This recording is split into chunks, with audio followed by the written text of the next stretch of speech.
Hello, I am Joel McLeod. I'm Roland Tanner. And welcome to a special edition of the 905er. Normally, we were planning to have Andrea Horvath, leader of the NDP, on for our Ontario Provincial Leader Q&A. Unfortunately, as we explained earlier, her schedule didn't line up, and so she was not able to make it, unfortunately. So instead, I'm going to pretend to be Andrea Horvath. Roland's going to answer me a question. No, I'm just kidding. I kid. We wouldn't dare be that bold. No, instead what we're going to do is we're going to take a look at the NDP platform, because they are one of the few parties to actually have released it in its entirety. And we went through it, and Roland and I kind of picked out our top 3 favorite things and our top 3 least favorite things of the platform. We're going to take a look at them and explain why they matter to us here in the 905. And then at the end, we're just going to give our general overall impression of this platform. If you like it, let us know. If you don't like it, let us know. And I think, to be fair to the other parties, to be fair to the parties, their leaders came on, so they've had a fair kick of the can, so to speak, but we'll also look at their platforms as well when they come out. It just so happens that the NDP have been first out of the gate. And I think we'll look at the PC's platform as well whenever it's issued. So we'll try and if they issue it this year, we'll try and treat everybody fairly even-handedly and pick out some good. Because I'm sure there will be good things in every platform, and there will be things that are less good. So hopefully that way we can just share some of our takes on this stuff, and our listeners can make their own judgments. So, Roland, let's start off with the good. Let's start with the good news first. Yeah. What was the number one thing that we found that we said, hey, that looks like a good thing to have? Well, I think we both independently picked out the mental health commitment as the number one thing that really grabbed our attention. So the platform, and this was announced a couple of weeks ago now, but they've made a commitment to basically make mental health fully part of OHIP, and to include mental health care, visits to therapists, psychiatrists. Psychiatrists are already covered, but that's more of a kind of traditional medical aspect of things. But therapy and mental care probably within OHIP, so that's funded. So we're no longer in this sort of situation of, if you want to see a therapist, you have to find $300 for an hour meeting or something like that. And I think that's fantastic. I think it's something that the Ontario Liberals, if they were smart, would just adopt as well. I think it's there's been a lot of people calling for it. I know I've been calling for it for quite a few years, and I think the public appetite is there for it, as mental health has become so much central to what the kind of conversation that we have these days about healthcare. Yeah. Well, I definitely think in light of the pandemic coming out, people have really tuned inwards into themselves and realized, they need help. And that's not meant in a derogatory or bad way. There's just, people realize they have been dealing with personal issues for some times, and they need professional advice. And, we hear all of the Bell Let's Talk Day and all that, and I think the stigma is starting to tear down. The problem is people say, yeah, I want to talk about my issues. They just don't know how to plug themselves into that network. So this is a good thing. I would definitely, I applaud the NDP for bringing this in. I think it will be one of those transformative policies that if they were elected to government, if they brought that in, that would definitely be one of those a true legacy policy for that future generations will look back and say, yeah, that's great. And it gets me, and maybe this is just my privilege speaking, but it gets me more excited in some ways than things like pharmacare. And obviously I don't have children, so childcare doesn't excite me so much. These are all really important things in terms of equity and fairness, but it's also something that thus far at least really sets the NDP apart from the other parties as a single thing. We can look at it and say, okay, this is different. This is a major commitment that the other parties have not endorsed yet. And it puts it on the agenda, and I hope it puts it on the agenda for good. I think we as a society, we've become much more aware. Maybe there's an awful long way to go yet.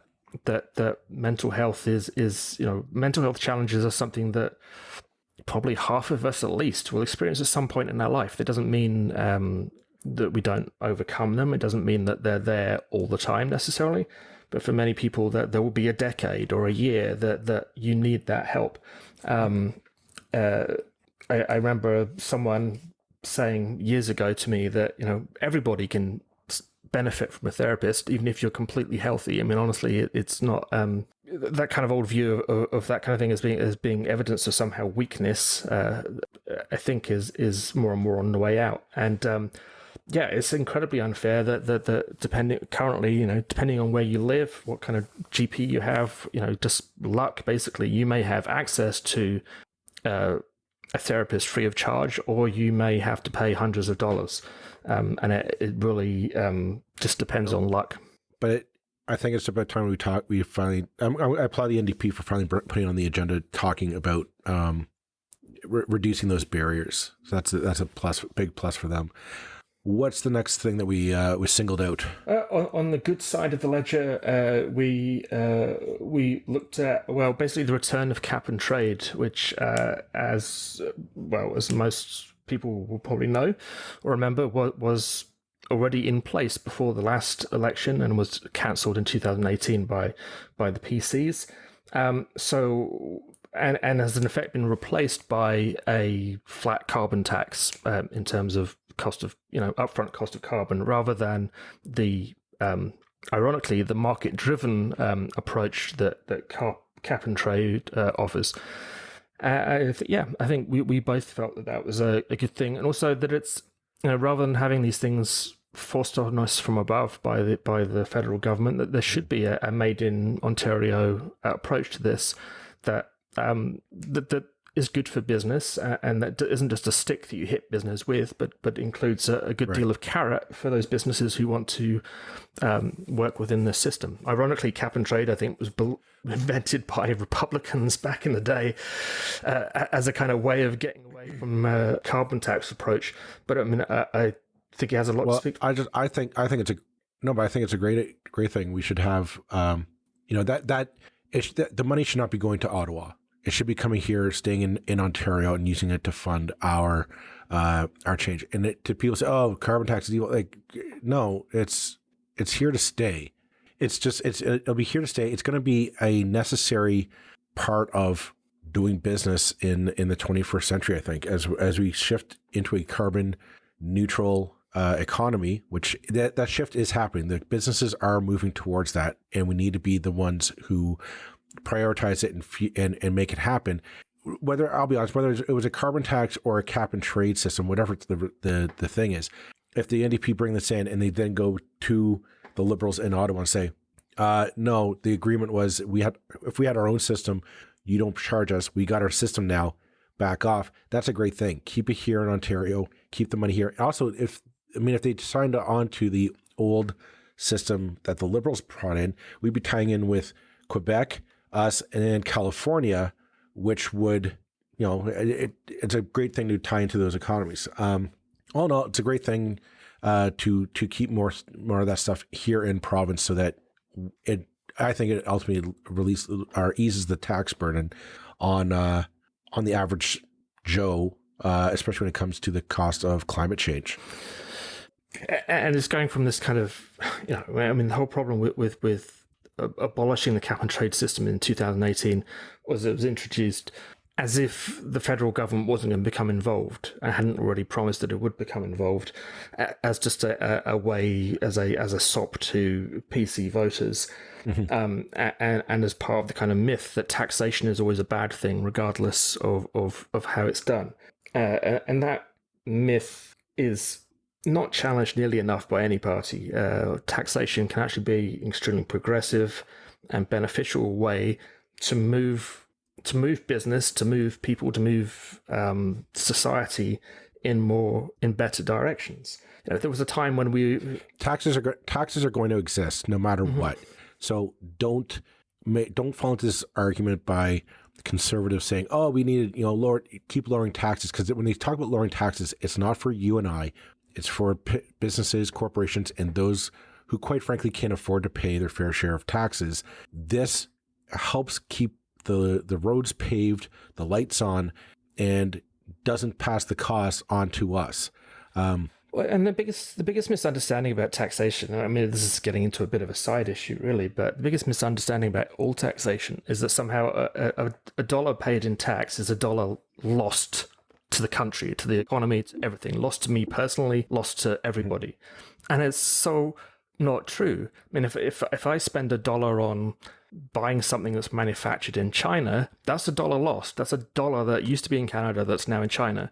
If I spend $1 that goes to the Ontario government or the federal government, and the federal government spends that on building a road or building a school, well, that's $1 that's stayed in the province, that's now doing something useful, that's gone into the wages of a teacher or a road builder who goes out and buys a TV that's made in China. But, but the point is, taxation dollars are churned. They go over and over, and they go back, the guy earns the money from building a road, and then he pays his tax, and that goes back to the government that builds another school. It's like it's so much more of a beneficial kind of system, but than other ways. It's just the carbon pricing of some form or another is here to stay. I'm not necessarily arguing the virtues of cap and trade versus carbon tax or whatnot. I just like the idea of that pricing mechanism staying in-house here in the province that goes to funding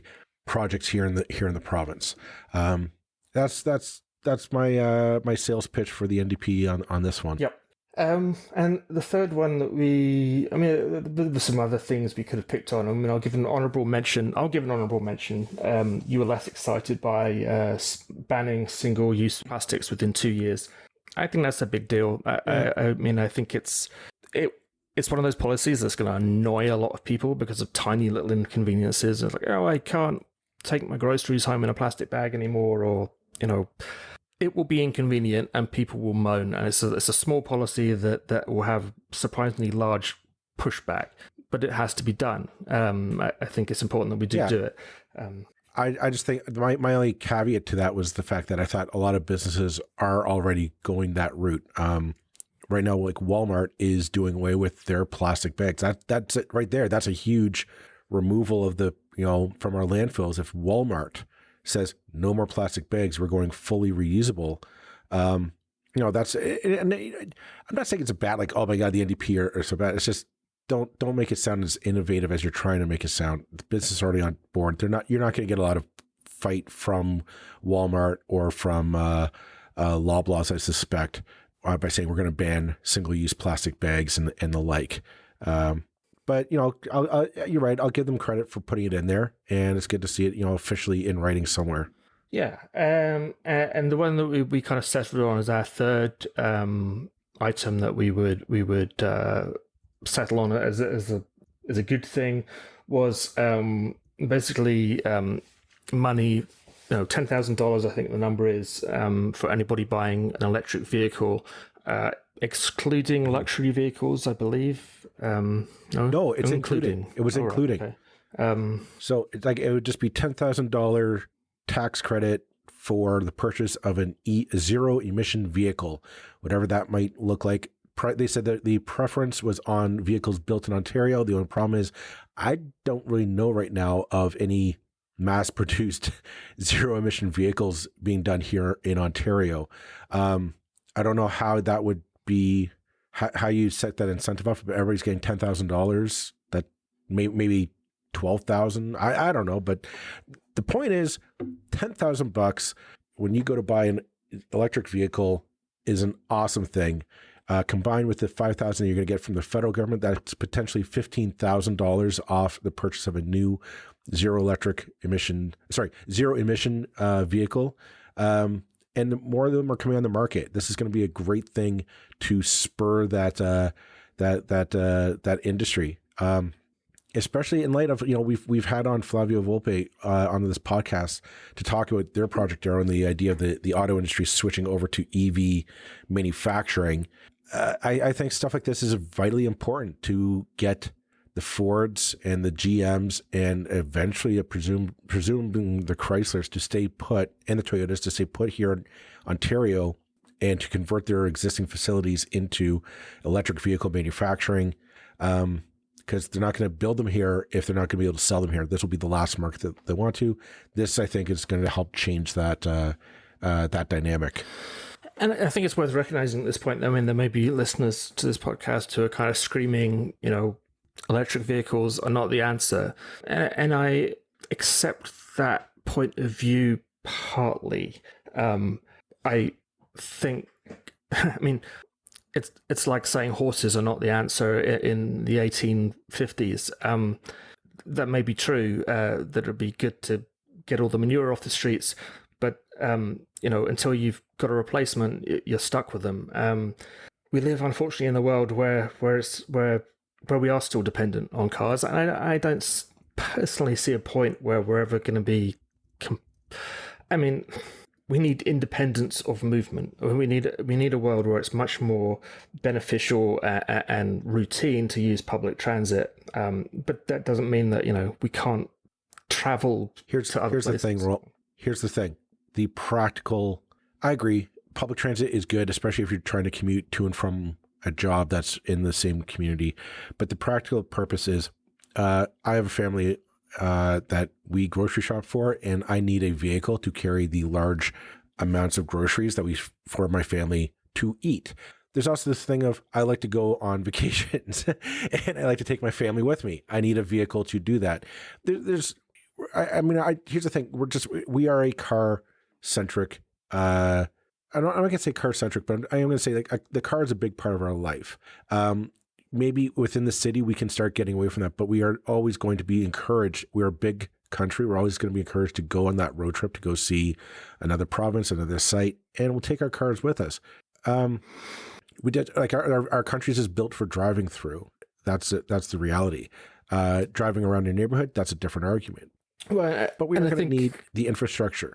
And much as you might want to create the ideal world tomorrow, the ideal world comes about by increments. Where I get most frustrated is where even the increments don't happen. The increment we need to do right now is getting rid of the internal combustion engine, and if that means replacing it with an electric one, well, that's a step in the right direction. And all those other things, so that we're less. We've designed, Canada, like the whole of North America, is designed for cars, and that was a huge mistake that we've made, and it's going to take decades for us to reverse engineer that situation.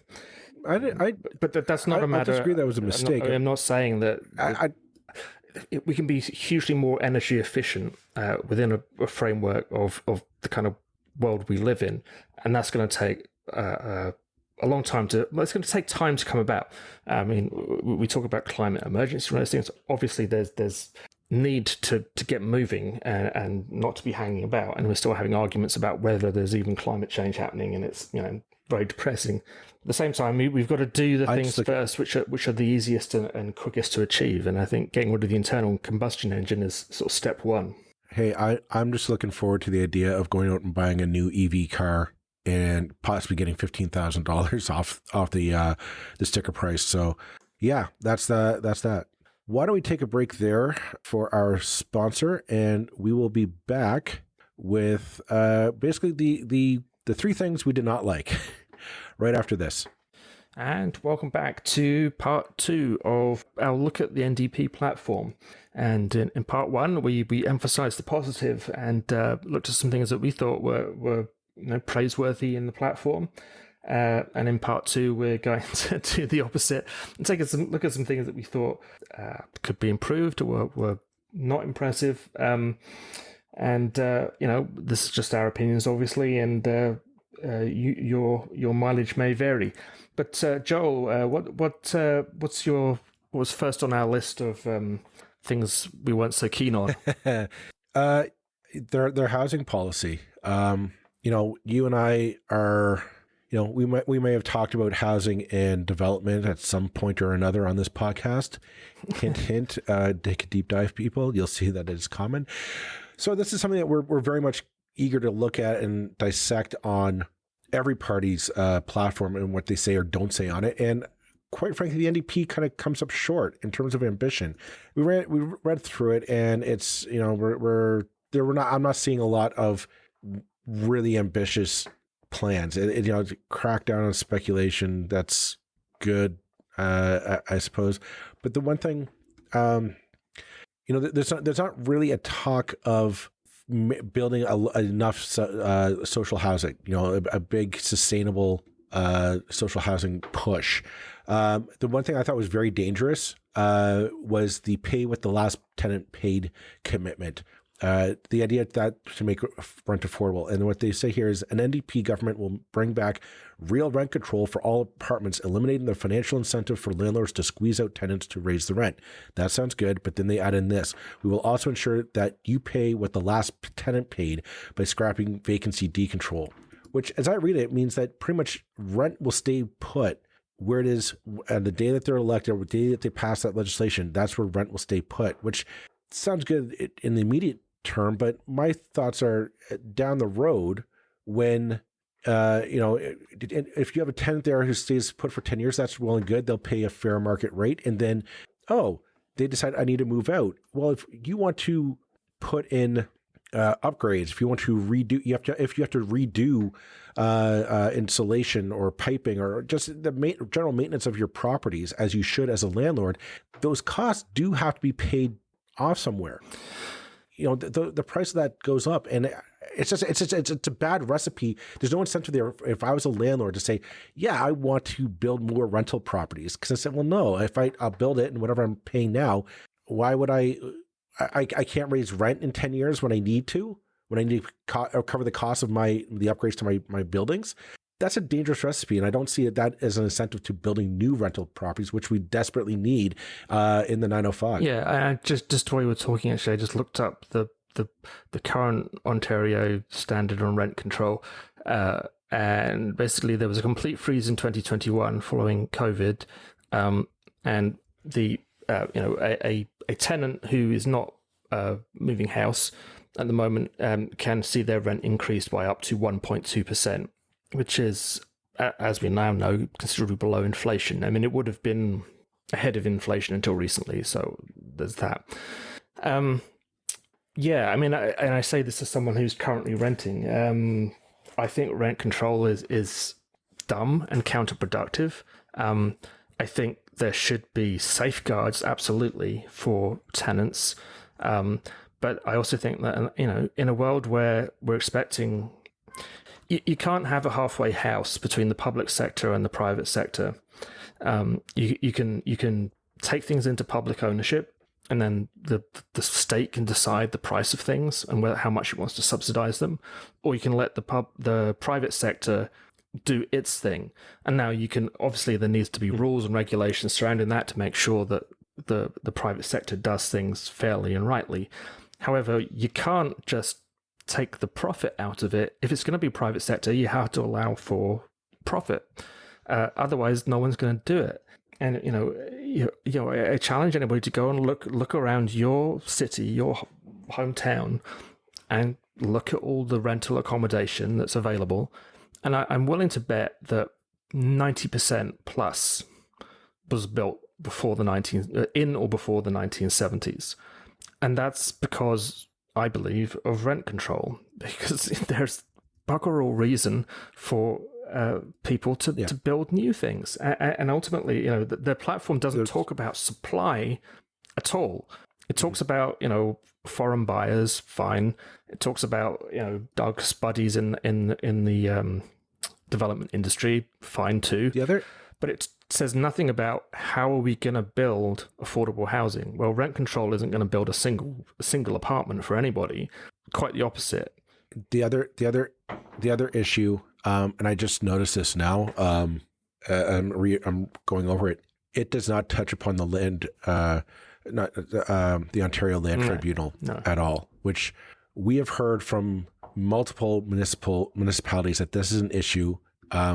It just to clear up that mess, like the entire way we build stuff. Like the only thing they talk about is we'll end exclusionary zoning, increasing the supply of housing options that are affordable. It's great, but the problem is the process. The process, we've come back to this time and time again on this podcast. The process is the problem. Is that you have developers knowing, hey, I put my proposal forward. I know it's it's exaggerated over what's allowed in this particular part of the city.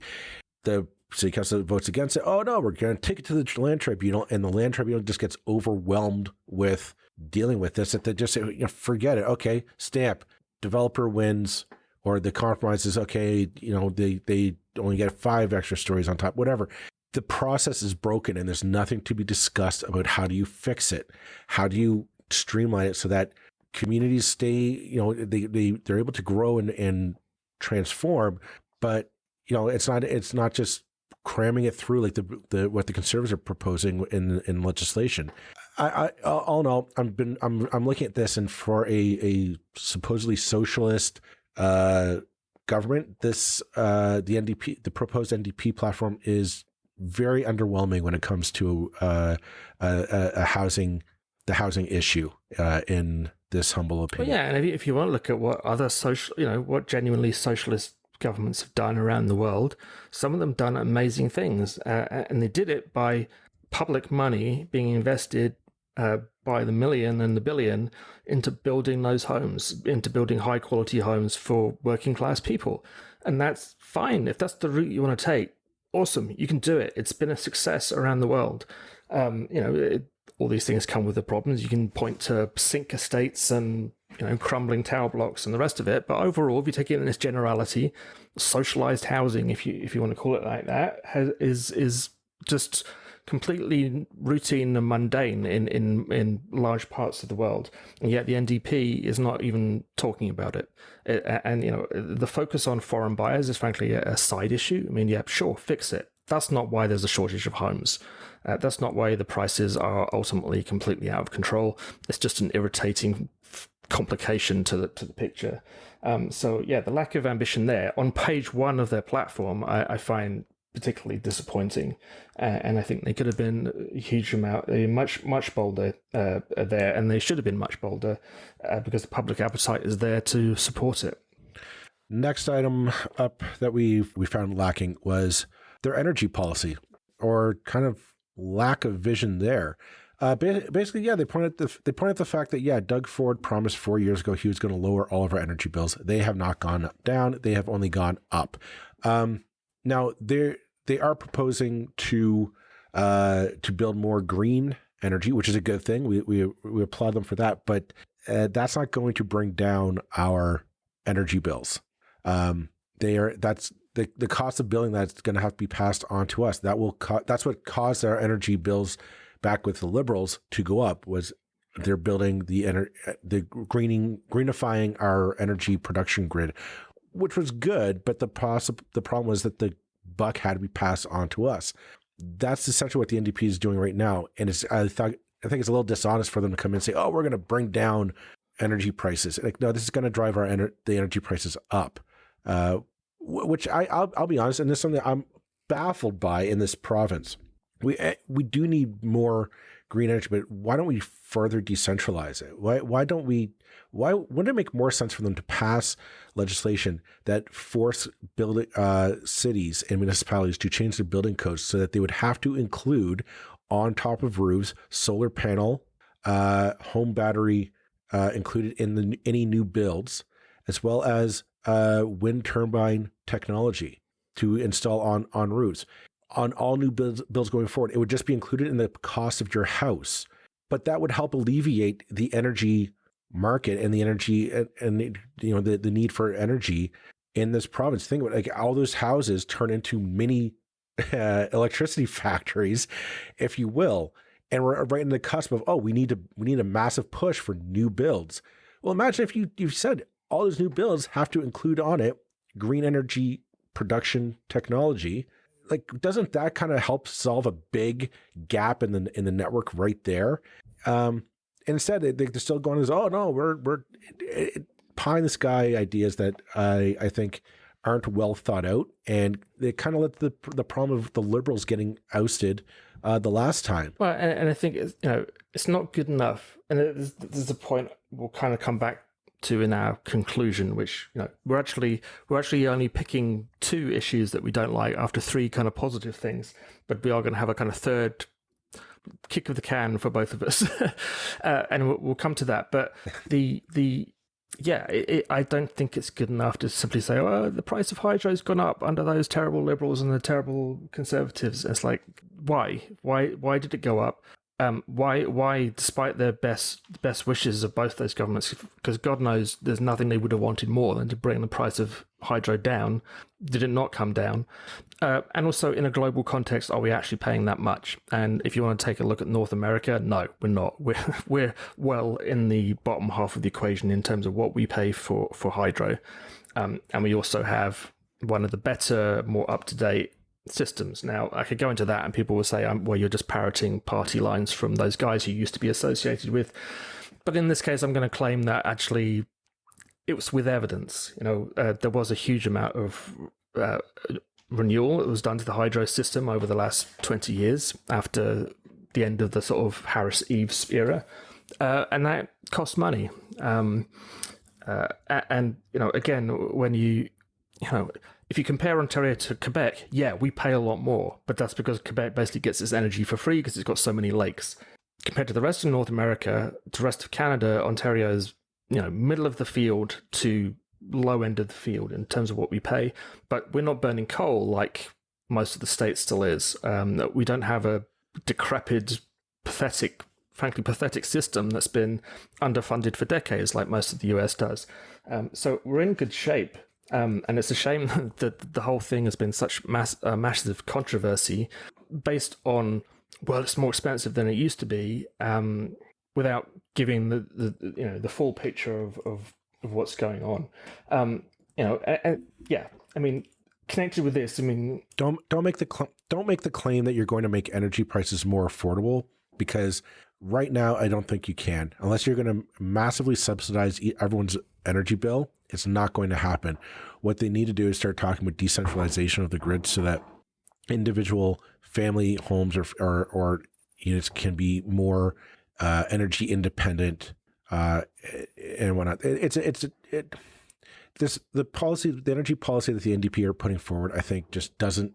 It looks like a copy and paste from 4 years ago, and nobody really looked into it. Is what I get out of. Yeah, and they did talk about a return to the the feed-in tariff system, which the Liberals introduced as the microfit system, where you can get paid.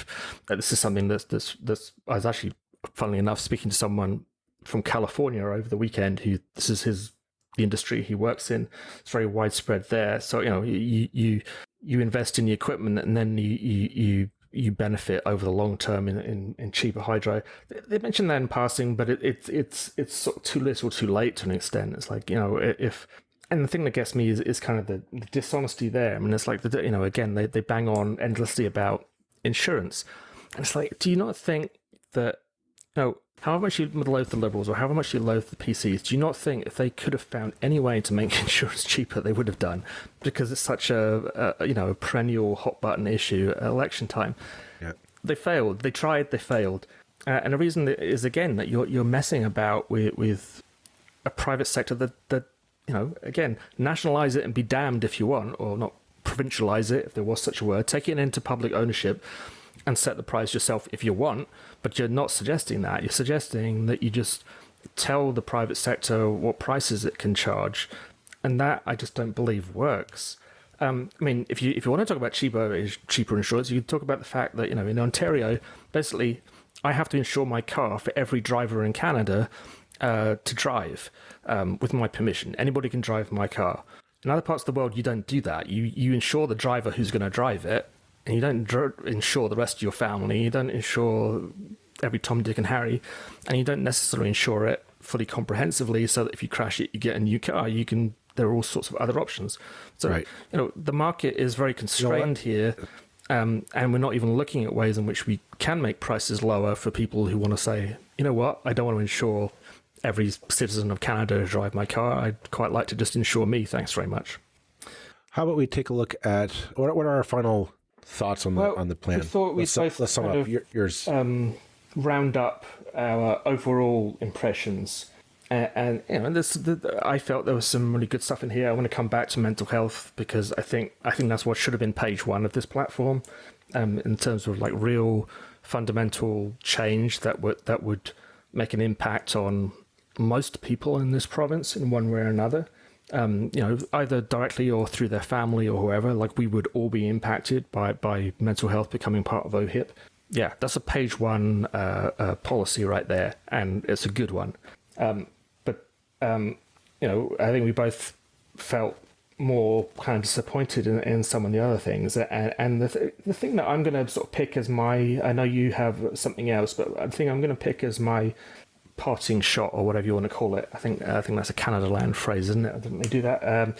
But my parting shot on this would be that I was annoyed by the dishonesty in the wording too often in this platform, that it's politics as usual, because you get phrases like, well, the PCs and the Liberals have done this, and the Liberals did, but the one that really ground my gears, so to speak. It's like, the Liberals did nothing for transit in 20 years. It's like, seriously? You're going to sit there and say with a straight face that the Liberals did nothing for transit in 20 years? They transformed transit in this bloody province, particularly with the GO system. And to be fair to the PCs, they've continued that. There's been huge investment into transit, particularly rail transit. And yeah, things can be better, no doubt. But I mean, there's light rail coming to cities across Ontario. There's 15-minute service. There's electrification coming. There's all these things, and the Liberals and the PCs too deserve credit for that. And you're going to sit there and say with a straight face that they did nothing? It's a lie. It's politics as normal, and people hate it. If you want to be that party that's going to, if you can say, we're the NDP, we're different, we're not like those other guys, well, don't behave like the other guys then. Start off with being bloody honest. So, yeah, there was too much of that kind of stuff, too much of the well, landlords are evil, trying to gouge us, or the petrol pump, they're gouging us at the petrol pumps. It's like, they're not gouging us at the petrol pumps. OPEC may be gouging us. The entire oil industry may be gouging us, but that is not within provincial jurisdiction. That is a global problem. Right. And they know, Andrea Horwath knows that. The people in NDP head office know that, and they're not being honest about it. And that's what annoyed me the most. It's like, let's be honest, and then I will take everything else with a lot more positive attitude. Yeah, I hear you on what you said there. My take is I was struck. I don't want to say upset, but just taken aback by the lack of ambition in the platform. The platform didn't. I mean, it was typically NDP, and it was very much what you expect to see in an NDP platform in a lot of ways. And I think that in itself was a bit of a problem. I think we're coming out. We've said it before. Coming out of this pandemic, there's a lot of people who are reevaluating. There's a lot of anger out there. I was having this conversation with my dad, and he was pointing out, like, the truck convoy up in Ottawa, and right now we have the bikers going up there. It's not to side with them, but the anger that they are feeling, just that anger of, we're left alone, nobody's on our side, nobody's backing us. I think it's permeating the entire country. Those guys have the wrong idea of how to fix it, obviously, but the anger is there. And there's a lot of us on the opposite end who said, no, we got our shots, we followed the instructions, we suffered through the pandemic, and we're coming out none the better. We get the feeling that there's nobody on our side. There's nobody who sits there and say, that's enough. We need, the system's not working for us. Work doesn't work. The healthcare system's crumbling. And rather than come out and just look at this and say, yeah, we need a new deal, something that's really just going to go to bat for people and take on some of the vested interests in this province. I was a little surprised with the NDP that they didn't really go after it, swinging for the fences on this one. This just seemed like every NDP platform from the last 3 or 4 elections, and it seems outdated for the current challenges that we're facing. And I was very, very disappointed in that, just that lack of ambition. That I kind of like, they don't really talk. If you read the whole thing, they don't really talk about the pandemic. It's kind of like, oh yeah, the pandemic's over, we're done. We're gonna throw some money at this problem. That's gonna fix it. It's like, no, you need to talk about a real fundamental reshaping of our education and healthcare system. Trust me, I know as a parent who's got a kid in the system, there's some real structural problems there that need to be addressed, and this platform doesn't really do it. Same with healthcare. Yeah, and I mean, encourage everybody with all the party platforms, go out, get them, read them. It's the only thing really that should matter at election time. We go on what we see on the news. And who knows if what we see on the news is a fair representation or not. The platform is the one thing direct from a party that tells you what they want to do. And they're usually reasonably detailed, And there's all kinds of stuff we haven't even touched on today that's in there that are, there's things about long-term care that are quite good. There's a lot more than we've mentioned. But I think that's true. It's like we're still talking about insurance. We're still talking about hydro rates. Isn't that the previous election? And aren't the issues that, if you're talking about working class Ontarians, if you're being old school for the workers, for the unions, socialist NDP stuff, why aren't you talking more? I mean, they are talking about, and we haven't touched on it today, but they do talk about basic income and the minimum wage going up to $20 and things like that. But again, it feels like tinkering around the edges where there's an appetite for a much more radical approach. To talk about affordable housing, which is the number one issue that just comes up on this podcast again and again and again, which dominated the federal election, which is going to dominate this election. And you don't even really mention supply and how to make sure that you get supply in the right areas. You don't even talk about it. And sure, they talk about exclusionary zoning, that's fine, but that's not really going to solve it on its own. Yeah. You know what? Take a look for yourself, folks. Read it up. See what your opinion. Let us know if you think we're wrong. I'd love to hear that people just pointed like, yeah, we're flat wrong. I really would. Yeah. So we'll call it quits for this episode. It's been a long one, but that's what you get. Thanks, everyone, and we'll talk to you again on Thursday. Okay, bye for now.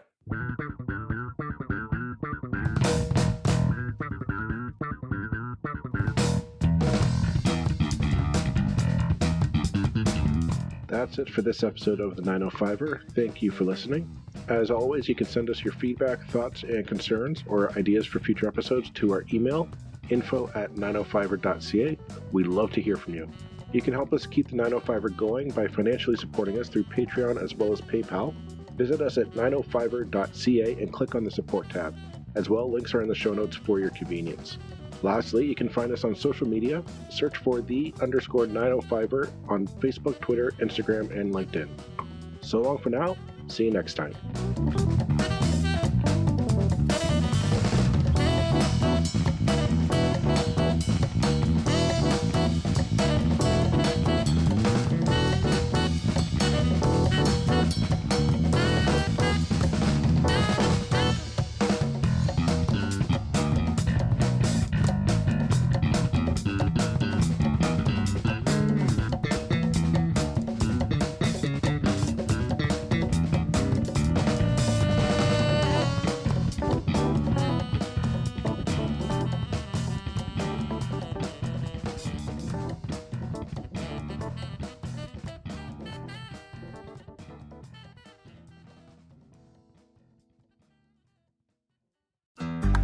Looking to make the most out of this life and optimize your personal wellness? Then check out the Natural Man Podcast. Join me, host Mike C., as we explore all areas of human wellness, physical, mental, and emotional. Learn strategies to optimize your own well-being and be in the driver's seat of your own health. Remember, your doctor works for you. Learn biohacks, neurohacks, ways to improve sleep, and ways to optimize your body and your mind. Check us out on Apple, Spotify, the Fountain app, and at naturalmanpodcast.com.